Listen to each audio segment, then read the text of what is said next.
Mobility Project.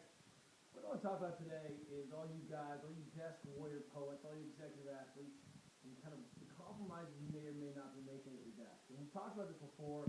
We've applied game theory to this thing. We're going to do a little bit of that today. What I want you to be aware of is that when we tend to sit down, we tend to kind of turn off. There's some anecdotal evidence, or some clinical evidence that your leg muscular activity almost drops to zero when you're sitting. Be that as it may, what I'm talking about today is your spine. And so much now is kind of high-level athletics is that we have to cultivate goodness, greatness, position, organization all day long. We're fond of saying there's no such thing as a day off. You've got to manage your nutrition, you manage your recovery, you're mobilizing the corner at work. And then all day long, what you're doing is sitting in a dumpy position with your abs turned off and your back off. What I like to tell my athletes is that when you're sitting is a high skill task. And if you can imagine, even the Buddha cultivated all this yoga so that he could sit a little bit more effectively.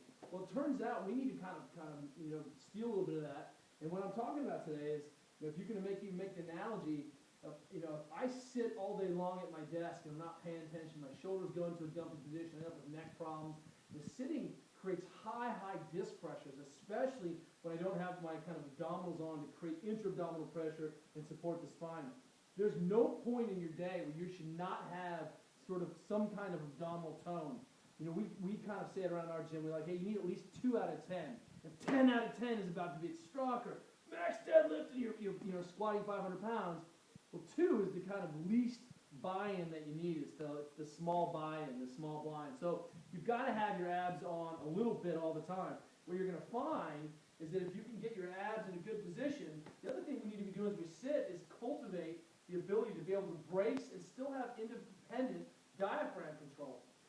Can I stay tight and still have my diaphragm descend easily and breathing? So, if my strategy is only to get stiff as I can and then breathe through my neck, and that's good, but as soon as I do something that requires me to breathe more than 1 rep, stay under load, go for a run, then I'm going to have a problem because my breathing mechanism and my stabilizing mechanism are the same.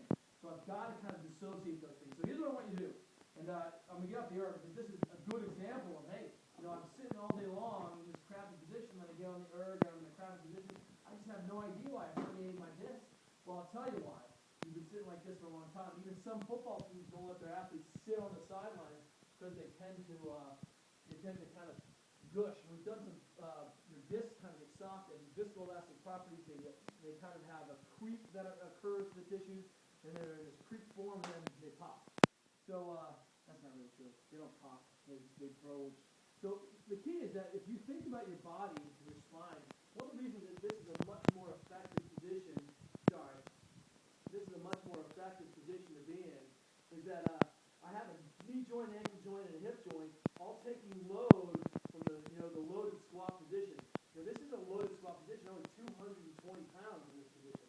What I'll tell you is that, because I'm able to flex the whole axis, I don't end up transferring a lot of energy to my back. It's like this bow. If my daughter's bow, if I draw the daughter's bow back, it loads evenly through the system versus me loading that thing from the top. You're going to see that certain stays bend and other stays don't bend because it's anchored down. Well, imagine this is your spine. I'm sitting here, and all of a sudden, this is my bow back position, and I'm just broken instead of being able to transmit that. So I've got to have a plan. This is what we do. We take a breath in the belly, exhale, and I should be able to get a little tight. My pants should get a little loose. I'm not sucking in or drawing in. I'm trying to create stiffness around the spine. This is not hollowing. And I should be able to easily take a breath here. That's my check. Check breath. I'm in a good position. I don't have to think about my shoulder position, neck position, because I'm organized. Every time today that you find that you are off, don't have your abs minded, you're sitting in a bad position, you're a little bit slouchy or overextended, which is just as bad, locking off into one of these kind of positions, you owe yourself a burpee or 5 burpees or some heinous thing. I'll let you come up with the penalty. Maybe it's 1 minute, 20 seconds of foam rolling, lacrosse ball to the butt, whatever it is. Today's task, organize your spine. And by the way, how's those hollow rocks coming? We'll see you tomorrow.